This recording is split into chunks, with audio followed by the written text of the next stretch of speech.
Namaste, welcome to Khadri News.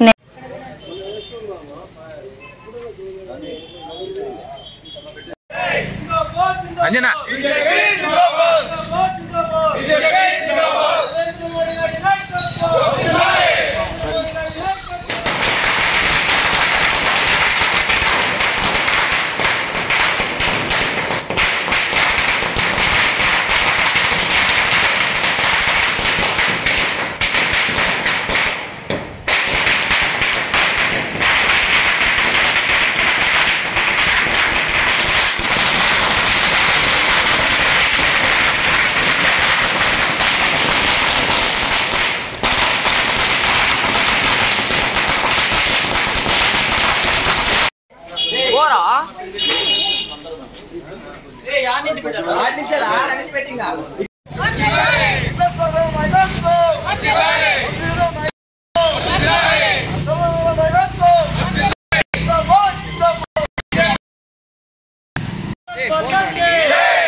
మీరు తీసుకోండి photo పెట్టండి మన చూడడానికి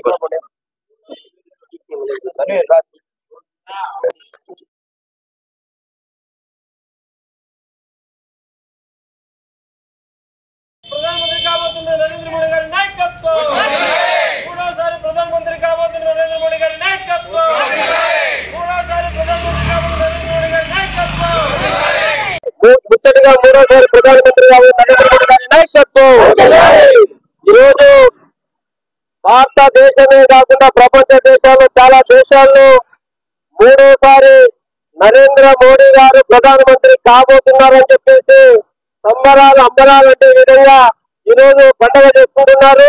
కాబట్టి భారత ప్రధాని నరేంద్ర మోడీ గారు 10 సంవత్సరాలలో ఎక్కడ కూడా అవినీతి లేకోకుండా పేద ప్రజలకు ఏం కావాలో సబ్కా సాత్ సబ్కా విశ్వాస్ ప్రతి ఒక్కరు కూడా పేద అంతోదయ అంటే అక్కడికి ఉన్నటువంటి వాళ్ళు కూడా అన్ని విధాలుగా బాగుండాలి సంతోషంగా ఉండాలని చెప్పేసి ఆయన యొక్క పరిపాలన నచ్చి మెచ్చి మూడోసారి కూడా ప్రధానమంత్రి కావాలని చెప్పేసి భారతదేశంలో ప్రజలందరూ కూడా అతనికి మెజారిటీ గెలిపించడం జరిగింది. మనం చూసాం మూడోసారి ప్రధానమంత్రికి ఎంత గొప్పగా ప్రజలు మద్దతు ఇచ్చి ఓట్లు ఎందుకు వేశారంటే గతంలో కాంగ్రెస్ చూసాం. ఆ కాంగ్రెస్ వాళ్ళు పరిపాలించేటప్పుడు బెయిలు తీసుకోవడం మళ్ళీ జైలుకు పోవడం అవినీతిలో కూరుకుపోయారు, కుంభకోణంలో కూరుకుపోయారు ప్రజలు.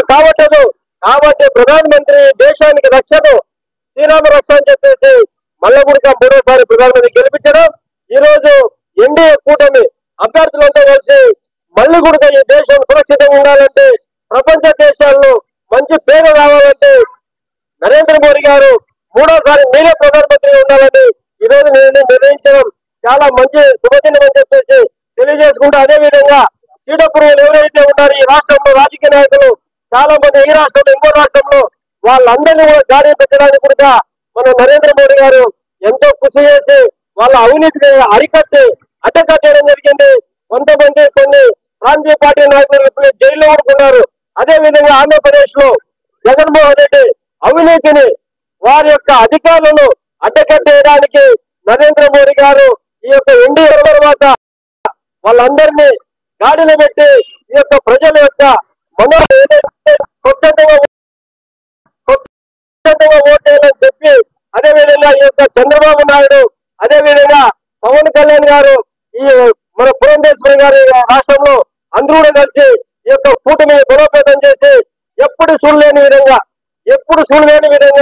160 సీట్ల పైన ఈ యొక్క ఎన్డీఏ కూటమి ఆంధ్రప్రదేశ్ లో రావడం, ఇది యొక్క ప్రధానమంత్రి అదే యొక్క రాష్ట్ర ప్రజల యొక్క ఎన్డీఏ కూటమి అభ్యర్థులు అందరి యొక్క ఘనత అని చెప్పేసి కోరుకుంటూ నాకు ఈ అవకాశం. నరేంద్ర మోడీ గారి నాయకత్వం, మూడోసారి ప్రధాని కాబోతున్న భారత ప్రధాని నరేంద్ర మోడీ గారి నాయకత్వం. భారత్ మాతాకి మరొకసారి అంటే మూడవసారి నరేంద్ర మోడీ గారు ప్రధాని కాబోతున్న సందర్భంగా యావత్తు దేశమే కాకుండా యావత్తు ప్రపంచం కూడా ఆనందోత్సాహాలతో వెల్లివిరుస్తోంది. నో డౌట్ ఒక్క కాంగ్రెస్ హయాంలో అప్పుడు నెహ్రూ గారు వచ్చిండేటువంటి స్వాతంత్రాన్ని తమ కుటుంబమే సాధించింది అనేటువంటి ప్రజల్ని ఒక మభ్యలో పెట్టి 3 సార్లు ఆయన ప్రధానమంత్రి అయ్యారు. కానీ దాని తర్వాత ఎవరికి కూడా ఇది సాధ్యం కాలేదు. 14 సంవత్సరాలు ముఖ్యమంత్రిగా 10 సంవత్సరాలు ప్రధానమంత్రిగా ఒక్క అవినీతి ఆరోపణ కూడా లేనటువంటి ఒక మహానుభావుడు ప్రపంచంలో ఎవరైనా ఉన్నారంటే అది ఒక్క నరేంద్ర మోడీ గారు అనేటువంటి విషయాన్ని యావత్తు ప్రపంచము గుర్తిస్తోంది, యావత్తు సమాజము కూడా గుర్తిస్తోంది. ఈ రోజు మనం చూస్తే అటు నెహ్రూ గారి మీద కూడా అనేక రకాలైనటువంటి అవినీతి కేసులు ఉన్నాయి, ఇందిరాగాంధీ మీద అవినీతి కేసులు ఉన్నాయి, రాజీవ్ గాంధీ మీద అవినీతి కేసులు ఉన్నాయి, సోనియా గాంధీ మీద అవినీతి కేసులు ఉన్నాయి, నేషనల్ హెరాల్డ్ కేసులు ఇవన్నీ కూడా ఉన్నాయి. ఒక్క నరేంద్ర మోడీ గారి మీద మాత్రమే అవినీతి అనేటువంటి పదానికి కూడా అర్థం తెలియనటువంటి ఏ మాత్రం కూడా కేసులు లేనటువంటి ఒక మహనీయుడు, యావత్తు ప్రపంచంలో భారతదేశాన్ని జగద్గురువుగా తీసుకెళ్లేటువంటి ఒక మహానాయకుడు శ్రీ నరేంద్ర మోడీ గారు 3వసారి ప్రధానమంత్రి కావడం మనం అందరం స్వాగతించాల్సినటువంటి అవసరం ఉంది. అయితే వారికి మద్దతుగా ఆయన ఎప్పుడూ చెప్తుంటాడు, సబ్కా సాత్ సబ్కా వికాస్ సబ్కా విశ్వాస్ సబ్కా ప్రయాస్. అందరి కోసం, అందరికీ తోడుగా, అందరి యొక్క కష్టంతో అందరి యొక్క విజయం కొరకు అని. దీన్ని మనం సాధించాలంటే మనం కూడా వారికి మద్దతుగా దేశభక్తితో పనిచేయాల్సిన అవసరం ఉంది. ఏ ఏ రంగాల్లో వాళ్ళు ఆ రంగాల్లో దేశం కోసం పనిచేయాల్సిందిగా విజ్ఞప్తి చేస్తూ సెలవు తీసుకుంటున్నాను. భారత్ మాతాకి. భారత్ మాతాకి. నరేంద్ర మోడీ గారి నాయకత్వం, చంద్రబాబు నాయకత్వం, కళ్యాణ్ నాయకత్వం.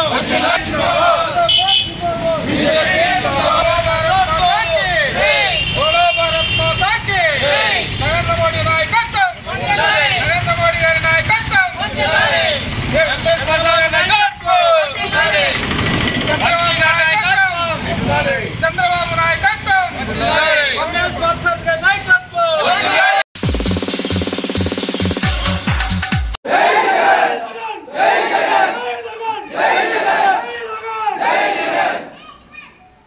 ప్రేమ కావాలి. ఖచ్చితంగా మనం ముందుకు పోదాం. ఖచ్చితంగా జగన్మోహన్ రెడ్డి సీఎం చేసుకుంటామని ఇచ్చిన అవకాశం ప్రతి ఒక్కరికి ధన్యవాదాలు తెలుపుతూ, అన్న మీ అంట మేము ఎప్పుడు ఉంటాం, ఎల్లవెల్లా ఉంటాం. Thank you, thank you, thank you.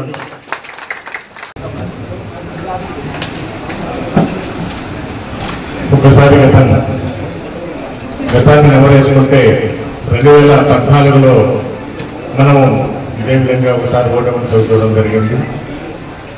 రెట్టింపు ఉత్సాహంతో 2014 నుండి 19 వరకు మన పార్టీకి పనిచేసి 2019లో విజయదుందుకుని ఎగిరివేయడం జరిగింది. 5 సంవత్సరాల కాలంలో కని విని ఎరగని రీతిలో సుపరిపాలన, ప్రజా పరిపాలన అంటే ఏమిటి అనేటువంటి విషయాన్ని భారతదేశానికి అందించడం జరిగింది. నవరత్నాలు తీసుకుంటే ఆరోగ్యపరంగా కానీ, ప్రజా సంక్షేమాన్ని తీసుకుంటే సచివాలయ వ్యవస్థ కానీ, వాలంటరీ వ్యవస్థ కానీ, ఒకటేమో రెండేమి దాదాపుగా పరిపాలన అంటే ఇదిరా, పరిపాలన అంటే జగన్మోహన్ రెడ్డిరా అన్నటువంటి రీతిలో కన్నీ విని ఎరుగని రీతిలో పరిపాలన అందించినటువంటి ఏకైక దమ్మున్న నాయకుడు మన జగన్మోహన్ రెడ్డి గారు. అయితే ఈ కూటమి నాయకుల కుట్ర వల్ల, కూటమి నాయకుల మోసం వల్ల మనం ఎప్పుడూ ప్రజలపైన ఆధారపడ్డాం. ఒకరిని మోసం చేయాలని ఎప్పుడు ఆకాంక్షించలేదు, ఒకరు మనకి మోసం చేస్తారని కూడా ఆకాంక్షించలేనటువంటి నాయకుడు మన నాయకుడు. కేవలం నమ్మకం పైన, ప్రజల పైన నమ్మకం, దేవుడి పైన నమ్మకంతో మన నాయకుడు ముందుకు వచ్చాడు. కాకపోతే ఇంత విధంగా మోసం చేస్తారని చెప్పేసి నేను కన్నీ విని ఎరగలేదు. కాకపోతే నేను దాదాపుగా ఒక 2-3 పల్లెలకు వెళ్ళాను. చాలా మంది ఆడవారు వచ్చేసి నన్ను పట్టుకొని ఏడ్ చేశారు. అయ్యా మోసం జరిగింది, అన్యాయం జరిగింది, ఎంత అన్యాయం జరుగుతుంది అనుకోలేదు, మేము ఓటేసాము, ఇంత చేస్తారా అని చెప్పేసి వాళ్ళంటే ప్రజల క్షేత్రంలో మనము జగన్మోహన్ రెడ్డిని నిండుగా గుండెల పైన పెట్టుకొని ఉన్నారు. కాకపోతే ఇక్కడ ఏదో పెద్ద మోసం జరిగింది, అది ఇప్పుడు బయటకు వస్తుంది. కానీ చూద్దాం, ఒకసారి మనం ఓటర్పాలు చెందాం కాబట్టి తిరిగి మనం జవసత్రాలని రెడీ చేసుకునేసి తిరిగి 2029లో మరి తిరిగి మనం గెలవాల్సిన అవసరం ఉంది.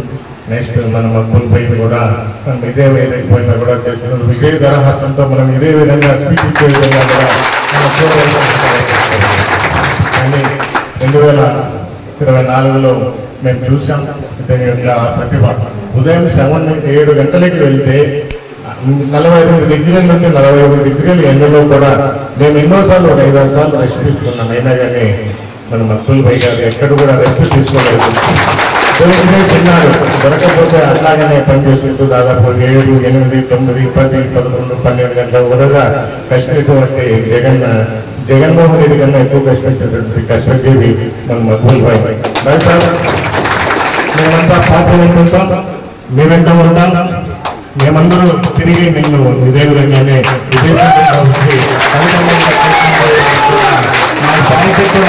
ప్రమాణం చేస్తామని చెప్పేసి నన్ను ఆనాడు మేము పార్టీలో జాయిన్ అయినప్పుడు మనసావాస కర్మ జగన్మోహన్ రెడ్డికి ఏ విధంగా మేమైతే ప్రమాణం చేశామో అదేవిధంగా ఈరోజు మీకు కూడా మేము ప్రమాణంగా చెప్తున్నాం. మీరేం పని కావద్దండి, మేమంతా మేము వెంటూ ఉన్నాం. మనం ఎక్కడ మోసపోయాము కాబట్టి మోసాన్ని గురించి మీరు వదిలేయండి. కాబట్టి పార్టీ అనేటువంటి దానికి ఇంకా మరింత రెట్టింపు ఉత్సాహంతో మేము ముందు పరిగెత్తేందుకు ఏర్పాటు చేస్తాం, పరిగెడతాం. మంచిగా 2029లో తిరిగి మనం మన ప్రభుత్వాన్ని ఏర్పాటు చేసుకొని తిరిగి మరిన్ని సంక్షేమ కార్యక్రమాల ప్రజలకు అందించేటువంటి ఏర్పాటు చేస్తామని చెప్పి తెలియజేస్తూ ప్రతి ఒక్క నాయకుడు, ప్రతి ఒక్క కార్యకర్తకు, ప్రతి ఒక్క కుటుంబ సభ్యునికి మీరు మీ పరిధిని మించి మన పార్టీ గెలవాలి, మన జగన్మోహన్ రెడ్డి సీఎం కావాలి, మన మక్బూల్ బాషా గారు ఎమ్మెల్యే కావాలి, మన శాంతక్క గారు ఎంపీ కావాలని చెప్పేసి మీ ఛాయ శక్తుల మీ కృషికి మించి పోరాడి ప్రతి ఒక్కరి ఓటర్ని కూడా ఓటు దగ్గర తీసుకెళ్లి చేసినటువంటి మీకు కూడా నా హృదయపూర్వక ధన్యవాదాలు తెలియజేస్తున్నాను. Thank you. జై జగన్. జగన్మోహన్ రెడ్డి గారి నాయకత్వం, మక్బూల్ బాషా గారి నాయకత్వం. థ్యాంక్ యూ అన్నారు. కదిరి నియోజకవర్గ ప్రజలకి, ముఖ్యంగా వైఎస్ఆర్సీపీ కుటుంబ సభ్యులకు, పార్టీ కార్యకర్తలకు మరియు పార్టీ శ్రేణులకు మరియు నా ఈ ఎలక్షన్లో కృషి చేసిన ప్రతి ఒక్కరికి పేరు పేరున హృదయపూర్వక ధన్యవాదాలు మరియు వారి కృతజ్ఞతలు నేను తెలియజేస్తున్నాను.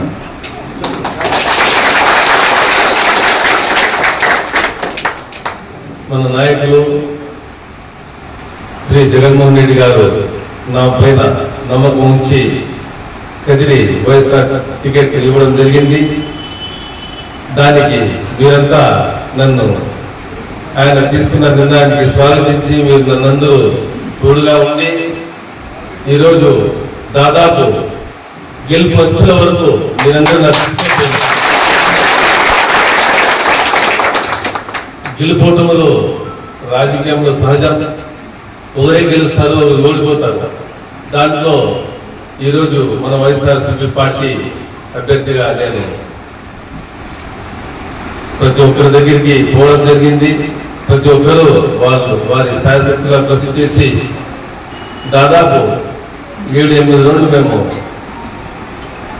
మెజార్టీ కూడా రావడం జరిగింది. ఇంకా కదిరి నియోజకవర్గ ప్రజలు వాళ్ళు తీసుకున్న నిర్ణయం మాకు శిరోధార్యం.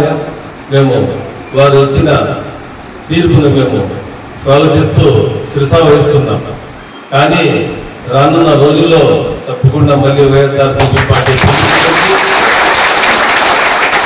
ఈ రోజులు ఇలాగే ఉండవు. మీరు చూసినారు 2014లో కూడా వైఎస్ఆర్సీపీ పార్టీ ఓటమి చవి చూసింది. దాని తర్వాత 2019లో 151 సీట్లు వచ్చినాయి.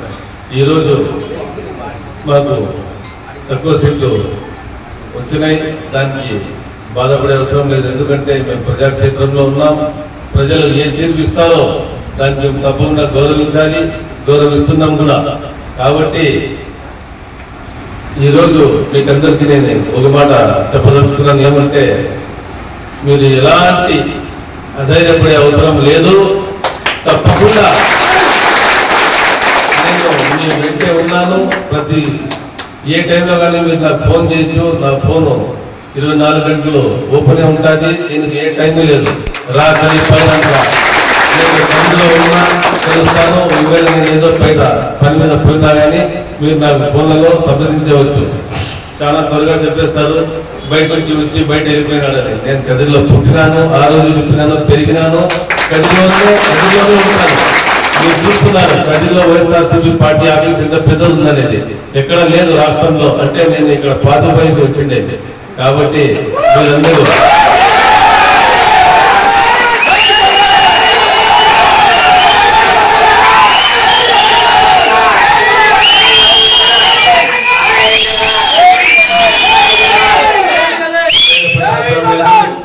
నిన్నటి రోజు మన గౌరవనీయులైన శ్రీ జగన్మోహన్ రెడ్డి గారిని కలవడం జరిగింది.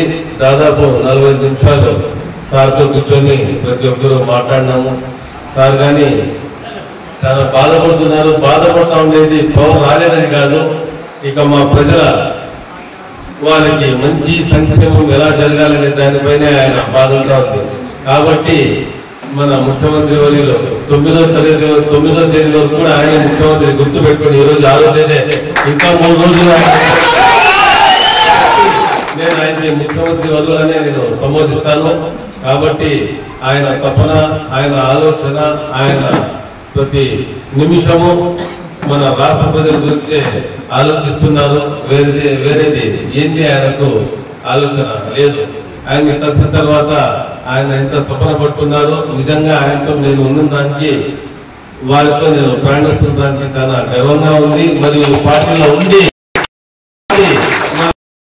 విలాసంతో కలిసి కూర్చోవడము, తిరగడము ఈ 6 నెలలు జరిగింది. ఇలాగే రానున్న 6 నెలలు, 5 నెలలు, 7 నెలలు అనుకున్నా జీవితం అంతా మీతో కలిసి ప్రయాణం చేస్తానని నేను ఒక మంచిగా మీతో ఉంటానని మిమ్మల్ని అందరినీ నేను మనవి చేసుకుంటాను, చెప్పుకుంటున్నాను.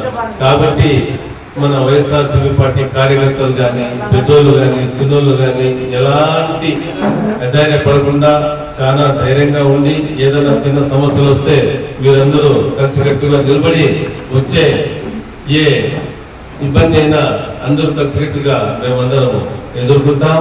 అదేగాక నేను కూడా తప్పకుండా ఇక్కడే ఉంటాను, మీతో ఉంటాను. మొన్న కౌంటింగ్ తర్వాత నేను చక్కగా సార్ని కలిసైతే పోవడం జరిగింది. అంతలోనే పారిపోయినాడు అదే ఇది అని చెప్పుకోవడం జరిగింది. కాబట్టి ఇలాంటి మాటలకు మీరు కూడా సోషల్ మీడియా ద్వారా కానీ, ప్రెస్ ద్వారా కానీ టైంకి మీరు తప్పకుండా వాళ్ళకి సమాధానం ఇచ్చి, అంటే ఒకటి కొట్లాటలు దీన్ని కానీ మీరు దిగకుండా కొంచెం ఓపిక పడితే రానున్న 5 సంవత్సరాలు కానీ మనమే. ఎందుకంటే మేము ఎంత ఓపిక పడతామో అంత మనకు జరుగుతుంది.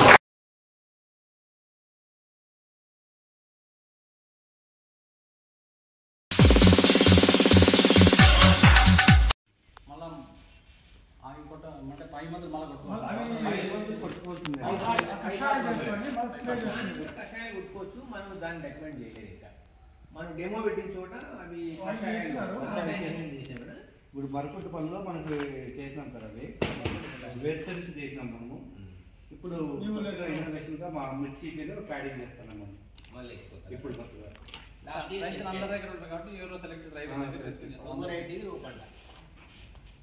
మీరు చేపడం వీళ్ళది, వీళ్ళు ఊరికి చెనిక్కాయ చేసినాం.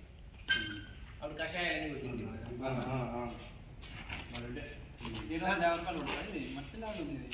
అట్లే అనిపిస్తుంది. ప్యాడ్ అంటే మట్టే. ఈ కంపోస్ట్ రకం ఉంటుంది, దిబ్బెరు రకం ఉంటుంది. దిబ్బెరు కొద్దిగా వెయిట్ లెస్ వస్తుంది, కంపోస్ట్ కొద్దిగా వెయిట్. అది కరెక్ట్. ఇప్పుడు మామూలుగా అన్ని కంపోస్ట్ చేస్తే సార్ దీంట్లో 3 రకాలుగా వస్తుంది. అదే పేరు వేస్తే వస్తుంది. అదే వెయిట్ తక్కువ ఉంటుంది.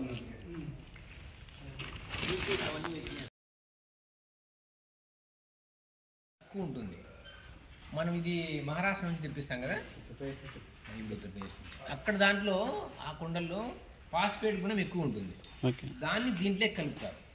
కలిపి మళ్ళీ కొన్ని టేస్ట్ అది ఎరువు రాళ్ళు కంకర అంతా ఉందా? ఇదంతా జల్లీలు పట్టిండేది జల్లీలు పట్టేస్తారు ఈ విధంగా వస్తుంది జల్లీలు పడితే తొక్కిస్తారు బాగా పొడి పొడి చేసి ఆ పొడిని మళ్ళీ జల్లీడికి వేస్తారు. ఈరోజు తొలినారు కదా? ఈరోజు అయిపోయింది తొలి. నమస్తే విజయ్. సేంద్రియ వ్యవసాయంలో ప్రధానంగా వచ్చేది ఎరువులు ఎలా అనేటువంటి సమస్య వస్తుంది. ఇక్కడ గుంటూరు దగ్గర ఈ సత్యసాయి సంబంధించినటువంటి వ్యవసాయ సంఘం వారు ఆర్గానిక్ సంబంధించినటువంటి ఎరువు ఎలా తయారు చేయాలనే ఒక యూనిట్ మనం సందర్శిస్తున్నాం. ఇక్కడ వీళ్ళు పేడ కొన్ని సేంద్రియ సంబంధించి ఎరువులు ఇస్తున్నారు. తక్కువ ధరకే ఒక ఎకరాకి 4 మూటలు 2 మూటలు అనేది మోతాదులో చేసుకోవచ్చు. అంటే ఎరువులు ఎలా అనేది పెద్ద సమస్య కాబట్టి ఇక్కడ అవైలబుల్ ఉంది కనుక ప్రకృతి వ్యవసాయంలో ఎరువులు కూడా అందుబాటులో ఉంటాయి కాబట్టి అందరూ కూడా ఇక్కడ ఎరువులు కూడా కొనుక్కోవడానికి అవకాశం ఉంది.